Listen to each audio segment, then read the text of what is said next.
Oke, teman-teman semua, kita lanjutkan pembahasan terkait dengan analisis dari arus kas. Dan pada video pembahasan kali ini, Pak Eci akan menjelaskan terkait dengan eh, yang terakhir, bagian terakhir dari arus kas, yaitu financing activities atau arus kas dari pembiayaan. Nah, kalau pada video sebelumnya sudah dijelaskan terkait arus kas dari operasional, kemudian arus kas dari investasi. Kalau di operasional maka berkaitan dengan akun-akun di income statement, ya seperti itu. Ya, jadi berkaitan dengan net income dan apa saja akun-akun yang memproduksi suatu net income, gitu ya. Nah, seperti ini contohnya. Jadi terkait dengan inventory, terkait dengan services seperti wage gitu ya, kemudian juga tax ini berarti interest tax gitu, kemudian ini interest expense ya. Kemudian juga order for expense, ini contohnya adalah prepaid expense ya.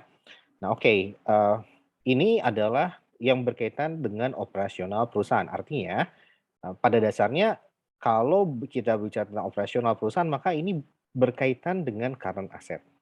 Nah, seperti itu ya. Nah, aktivitas operasional berarti ada arus kas keluar yang berkaitan dengan current asset gitu, aset-aset yang tidak yang lancar atau aset yang kurang dari 1 tahun yang dimanfaatkan oleh perusahaan untuk menggenjot ya, untuk menghasilkan pendapatan atau untuk menggenerate income ya. Seperti inventory dijual menggenerate nanti sales revenue gitu ya. Nah, dan sebagainya. Seperti prepaid rent, maka ini nanti kita akan menikmati rent expense. Berarti ini operating expense nantinya akan menghasilkan rent expense gitu ya. Nah, seperti itu. Nah, itu yang mesti dipahami ya bahwa sekali lagi kalau berkaitan dengan arus kas operasional pada dasarnya kita melakukan analisis terhadap akun-akun yang ada di income statement ya. Sehingga nanti tujuannya adalah menghitung NOPAT. Nah, seperti itu. Itu outputnya. Nah, kemudian ada yang dinamakan arus kas dari investasi gitu ya. Arus kas dari investasi maka ini berkaitan dengan penerimaan atau pengeluaran kas untuk kalau kas inflow berarti dari penjualan aset tetap non current aset ya.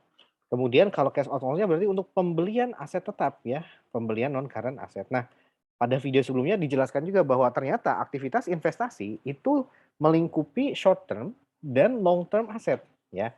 Dan juga di video sebelumnya sudah dijelaskan ya bahwa ternyata disinggung juga terkait dengan receivables, prepaid expense dan inventory. Nah, bahwa ini semua bagian dari aktivitas investasi perusahaan. Nah, demikian ya dan juga dalam hal ini dijelaskan juga bahwa ternyata bahwa investment decisions itu menyangkut aset lancar atau menyangkut current asset dan menyangkut aset tidak lancar atau non current asset ya. Nah, sekarang kok ada dualisme, Pak? Nah, tentu saja bukan dualisme dalam hal ini ya. Ini saling berkaitan. Maksudnya adalah bahwa ini kita sudah membahas aktivitas investasi ya. Nah, aktivitas investasi yang berhubungan dengan aset lancar, semua yang akun-akun yang ada di sini ini kan berhubungan dengan income statement nantinya ya, berhubungan dengan net income ya. Maka ini semua merupakan aktivitas investasi operasional. Nah, seperti itu ya. Jadi bisa kita kaitkan demikian. Artinya apa? Artinya nanti ini sudah menjadi embedded, sudah menjadi satu dengan bagian dari analisis operasional sebetulnya. Tapi memang secara substansi ini ini investment decisions ya, baik pembelian aset lancar maupun tidak lancar itu semuanya keputusan investasi. Hanya saja beda kita kita lebih lebih spesifik lagi bahwa untuk aset lancar keputusan investasi operasional yang langsung berkaitan dengan income statement. Nah, seperti itu. Nah, kalau aset tidak lancar ini tentunya aktivitas investasi selain operasional yang berkaitan secara tidak langsung dengan kegiatan perusahaan menghasilkan sales revenue. Nah, seperti itu ya.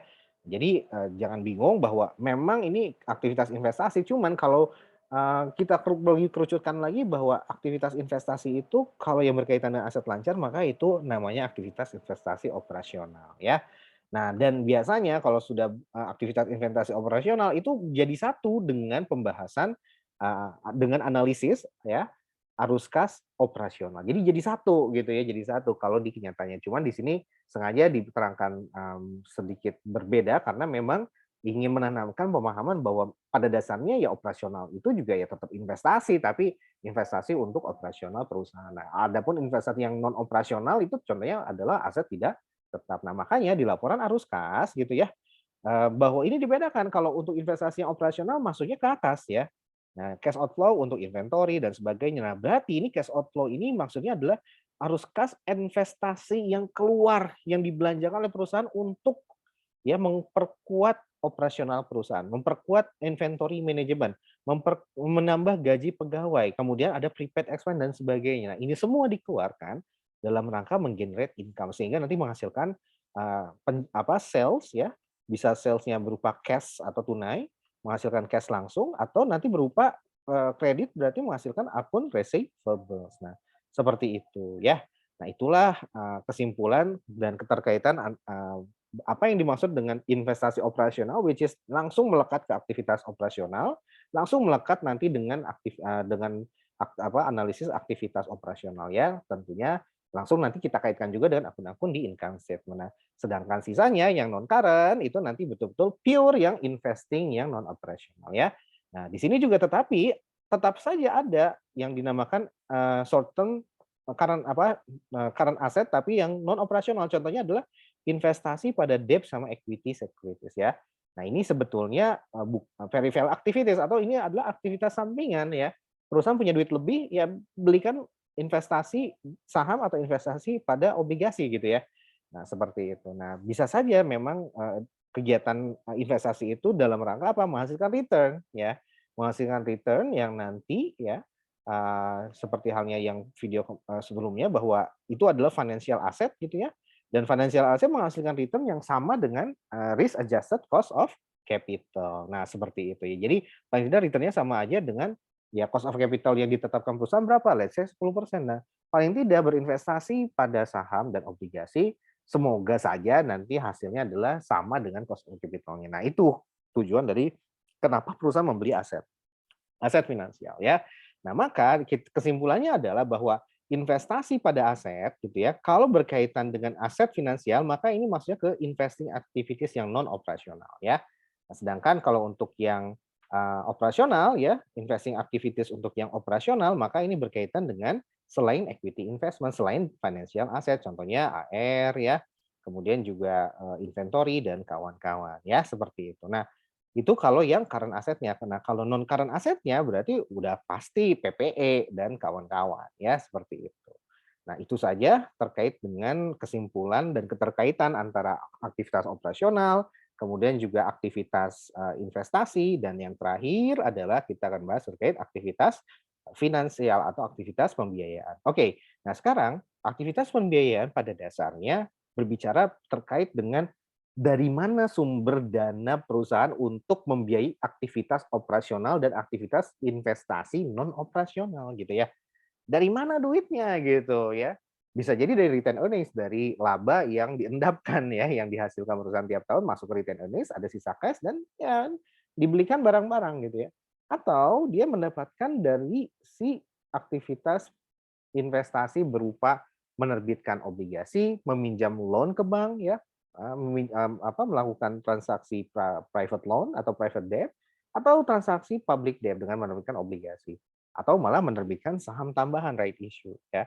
Nah, itulah yang kita namakan dengan aktivitas finansial atau aktivitas pembiayaan. Jadi berkaitan dengan sumber dana apa aja yang perusahaan peroleh untuk untuk membiayai ya kegiatan bisnisnya, baik operasional maupun non operasional. Bisa dari dua sumber pendanaan yaitu liability sama equity gitu ya. Penerbitan saham atau penerbitan obligasi atau melakukan perjanjian pinjaman utang piutang dengan bank gitu ya. Nah, yang menambah apa? Nah, ini yang perlu dipahami. Menambah berarti ketika kita menjual saham menerbitkan saham kita gitu ya.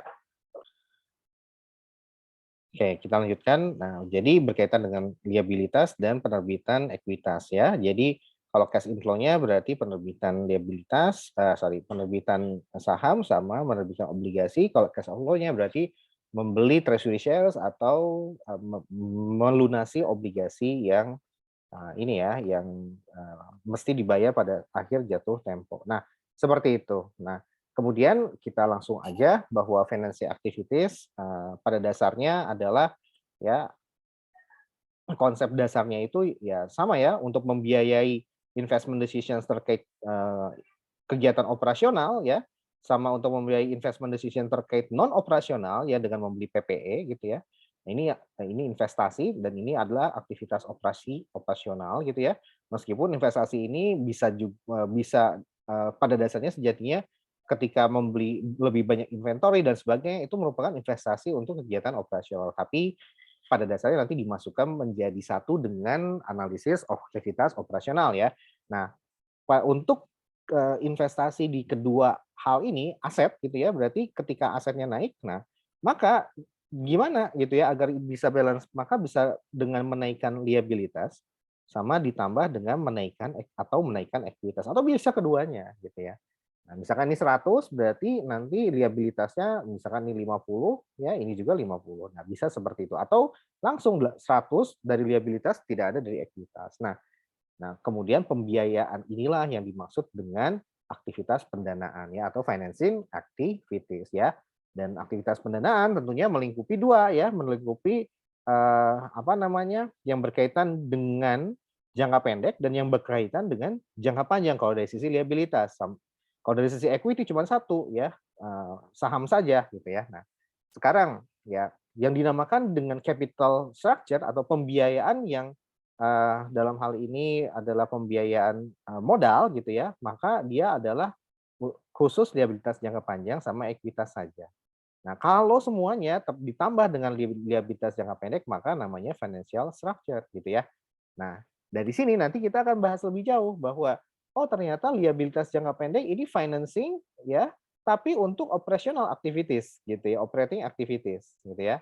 Nah, berarti kita bisa anggap bahwa untuk yang non operating activities gitu ya, ya atau yang di luar yang jangka pendek gitu ya, maka itu dikategorikan sebagai aktivitas pembiayaan yang non operasional atau kita biasa sebut dengan aktivitas pembiayaan saja dari sisi cash flow, dari sisi laporan arus kas ya. Jadi CFF ya, cash flow from financing activities ya. Nah, seperti itu. Jadi biasanya kalau yang financing tapi untuk jangka pendek ini masuknya ke aktivitas operasional ya. Langsung masuk ke cash from operating activities ya.